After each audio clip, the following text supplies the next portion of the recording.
It's so bright, but the background's pretty nice, so I don't really want to move. Yeah, no, it's too bright. I've got my blanket out with me, but it kind of just looks like I'm absorbed into the stones. I'm just like poking out. Let's do a Bible study. Hey dudes, how's it going? Let's just start by saying that this video has been a total shambles. And here's one. So there we were, ready to do a beautiful Bible study with no sound. Yay! So to fill you in, Rosie pulled out her weird inflatable Jesus, which I hate, and gave herself a new hairdo. It did not go well. Man, she may as well have passed her hair on her shoulder. Something hilarious happened, but I can't remember, and then disaster struck. Rosie was having such a good time she semi-destroyed her Bible, and then we say goodbye, silently. So here we are, ready to film this whole thing all over again, and today we are going to be looking at the story of Thomas. But here is a quick recap of the Easter story so far, if you have no idea what on earth has gone on. So Jesus lived his life on earth doing amazing things, doing miracles, teaching people, healing people, but most importantly making really big claims. And one of the things that he claimed was that he was the Son of God, and there were a lot of people who did not like this, particularly the Pharisees, who were the teachers of the law, who thought that things should be done in a certain way. And when Jesus came along, he did things that often went against that. But also the Romans. Now the Romans were in charge at the time, and they decided that they wanted to crucify him for his claim about being the Son of God. You might not know a lot about crucifixion. There are some amazing YouTube videos which explain more of the medical side of it, so I'm going to link my favourite one down below. It's really, really interesting. I encourage you to just look at the crucifixion in general, because a lot of things you think you know about it are probably false. For example, if you were to Google crucifixion or Jesus on the cross, you probably see that he's wearing, kind of like me, like a little blanket around his crotch. But actually that wouldn't have happened like that. A big part of crucifixion was to make a mockery out of people and to humiliate the person getting crucified. And so Jesus would have been completely nude, which would have been seen as really dishonouring and therefore kind of comical for a lot of people. So Jesus did die on the cross, but from God's point of view, that was actually a good thing in many ways. Because Jesus did that, he took on the punishment for our sin, which is death. So if we go back right to the beginning of the Bible, God is perfect and he creates a perfect world for us to live in. But we sin, which means we go against the will of God, and therefore we cannot live in his perfect world anymore. And his perfect world is timeless, it is eternal, it goes on forever and ever. So if we can't live in a world that goes on forever and ever, therefore death. So that means the punishment for sin is death. But God didn't want this to happen because he really loves us and he cares about us, so he wanted to fix the relationship. Therefore he sent Jesus, and Jesus died on the cross. But Jesus didn't deserve that because Jesus never sinned. So he took the punishment of death on the cross for us so that we don't have to. So from our point of view, the punishment for our sin has been paid. So all we have to do is acknowledge that we have done wrong and to say to God that we owe him. We've done wrong things against the good will that he intended for us, and we want to make that right with him by asking for his forgiveness and living our lives differently. And then we can be restored again to eternal life with him. But the story doesn't end there, because 3 days after Jesus was crucified and laid in the tomb, he came back to life. There was a huge stone that blocked off this tomb that no single man could roll away. And yet, 3 days after he had died, the stone was magically rolled away, the body was gone, and no one could explain it. So Jesus then appeared to Mary Magdalene, and at first she didn't even recognise who he was. He had to show her the signs in his hands where the nails were for her to understand what on earth was going on. Mary Magdalene then was so overjoyed, she went and told everyone, she went and told the disciples, the 12 main followers of Jesus. But when Jesus revealed himself to the disciples, one of them wasn't there, and that disciple was called Thomas. So that brings us to today. Now, as you may know, the best way to start any Bible study is, of course, Rosie is to pray. So I'm going to pray and then we'll jump right into our Bible passage today. So God, I just thank you for technology. I thank you that we can have this time together and just look at your word, and that we can, oh, my Bible is flying away, that we can spend this time together and just get to know who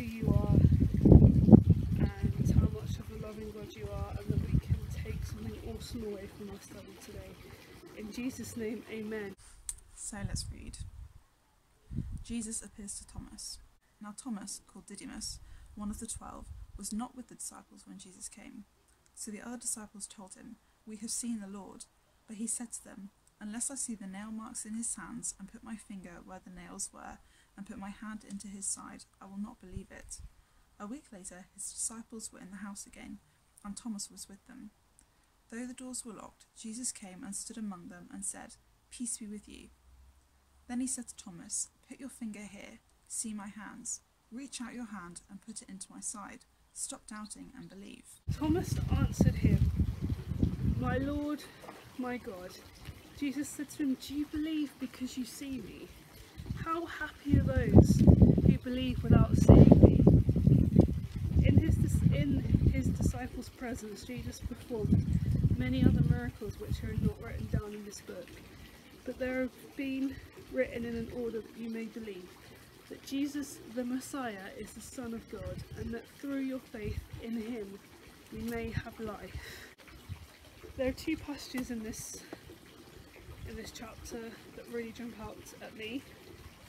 So the first one is verse 29, where Jesus is questioning Thomas and saying, basically says, "Do you believe because you see me? How happy are those who believe without seeing me?" I really like this passage because Jesus is basically saying, look, how comes you believe me now that I'm here? Didn't you have faith in me before? That's what I really like about it, is that Jesus is basically going, guys, like, dude, come on.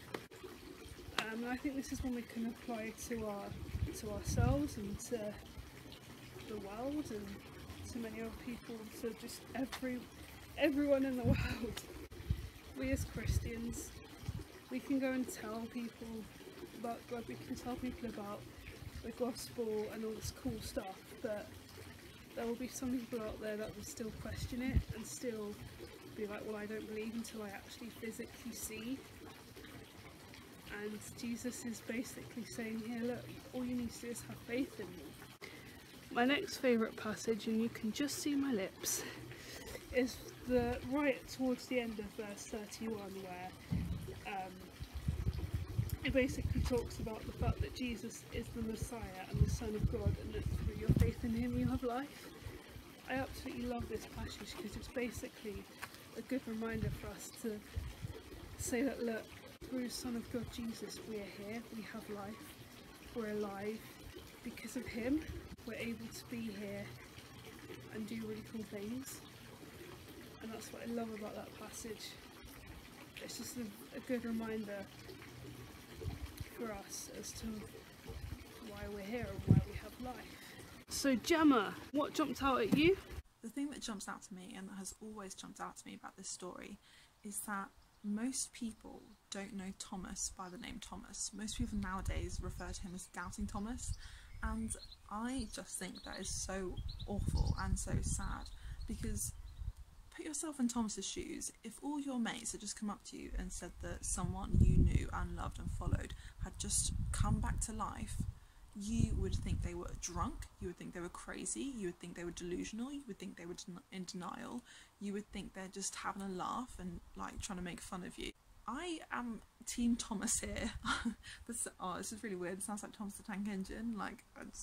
But in this context, I am Team Thomas. I totally empathise with the guy, and I just think it's awful that we so often label him as one of his sins. Like, that's just awful, particularly being in the Easter story. And as we've already said, the Easter story is all about forgiveness and about sins being no more, not being counted anymore, because Jesus has taken that away.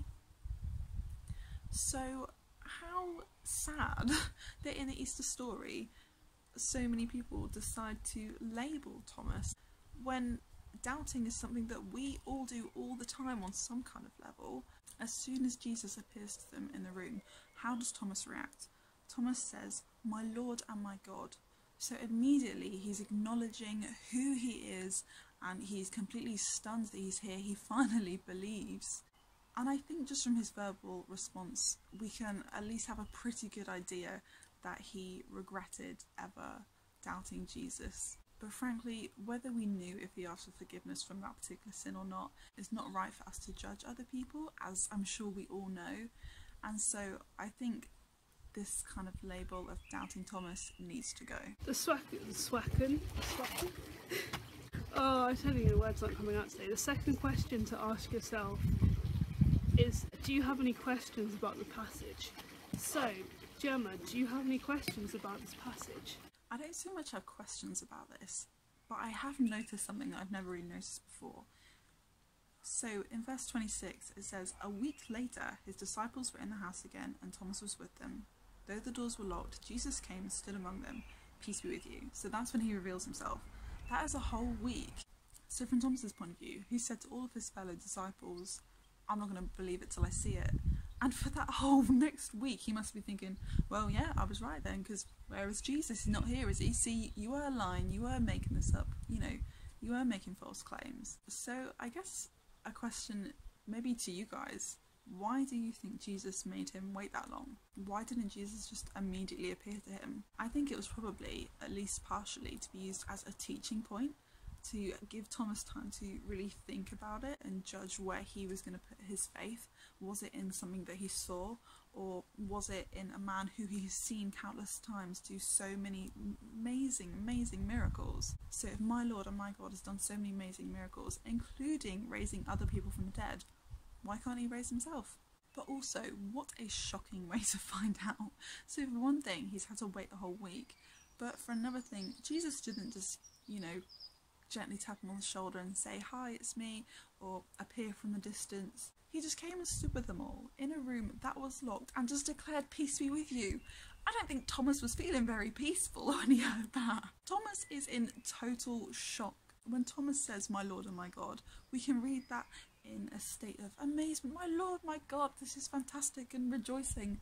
But when we think a little bit more about the context that Thomas is in, I think he's actually in total shock. I think he's startled. I think his heart has jumped out of his chest. Oh my goodness. Like, you've just seen a ghost. He would freak out. Like, he might be shaking. He probably was joyful. But as a first, I reckon he was pretty gobsmacked. And this is just classic Jesus, showing that he knows things that go on even when he's not there. He immediately says to Thomas directly, "Put your fingers here, see my hands, reach out your hand and put it into my side. Stop doubting and believe." And those are the exact things that Thomas had said to the other disciples that he needed to see in order to believe that Jesus was alive again. How did Jesus know that? Because he's Jesus. And Jesus is just so plain and simple about it. Stop doubting and believe. That's it.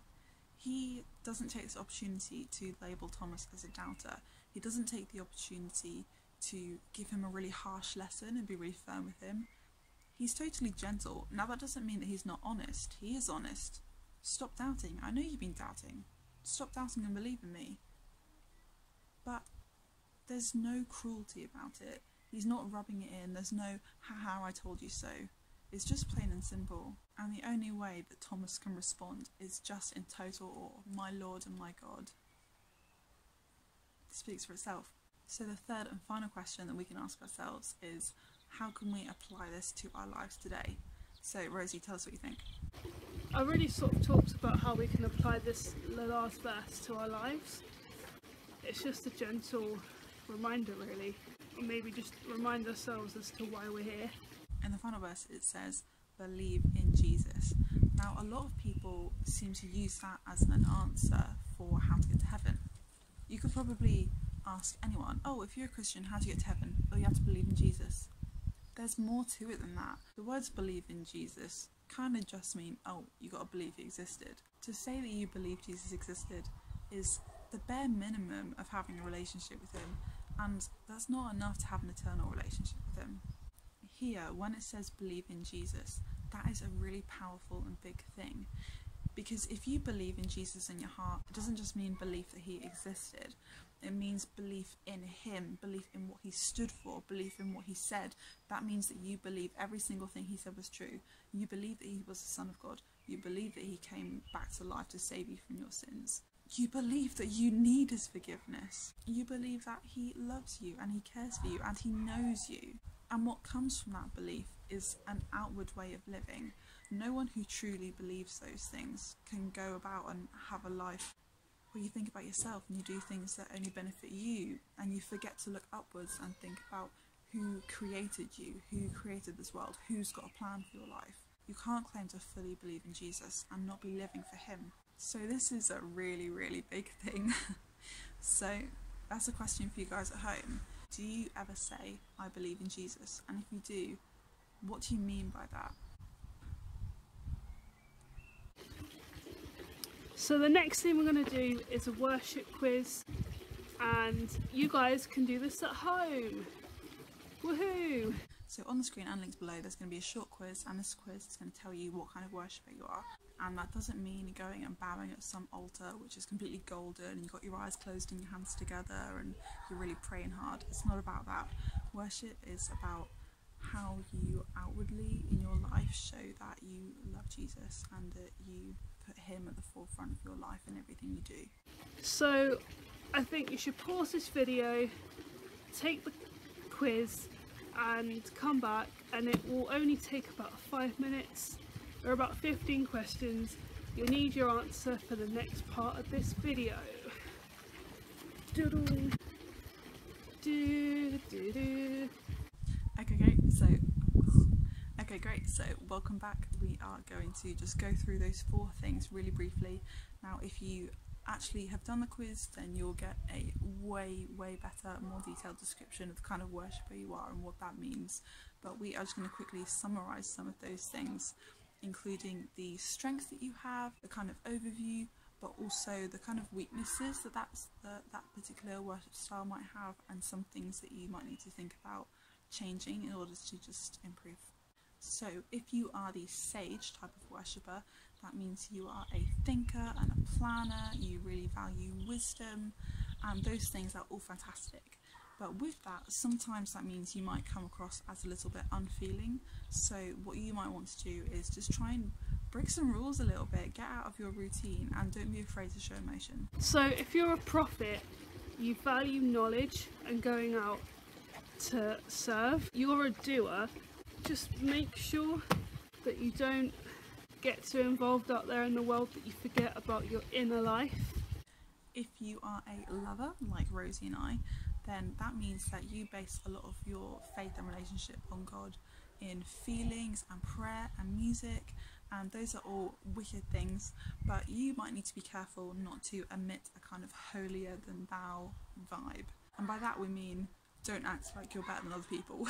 So if you're doing something in a particular way and that feels right for you, it doesn't mean that if other people do things differently that that's wrong. Finally, if you're a mystic, you're imaginative, you like peace, harmony and inner silence, but don't spend too much time inwardly that you become reclusive and forget to interact with others.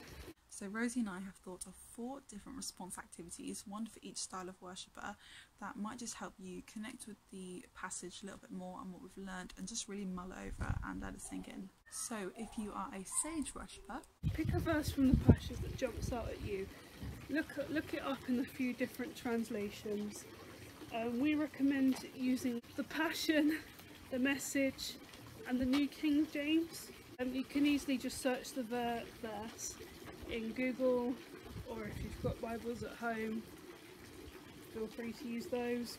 Next, for all you prophets out there, check up on someone in your life and ask them if they ever struggle with doubt, and remind them how they can be encouraged from today's Bible study. If you're a lover, listen to some worship music and pray about what you can take away from today. And last but not least, the mystics. You should take at least 10 minutes quiet time and spend some time in God's presence and about today's Bible study. So let us know how you got on with the quiz. What kind of worshipper are you? And do you feel like the quiz was even accurate? But don't be afraid to try out other different styles of responses. It's really great to just try loads of different things and see what works for you. And you'll probably be still learning in years to come new things that actually help you connect a little bit better. Make sure you guys like, subscribe, comment, and I will see you soon. Bye! Bye!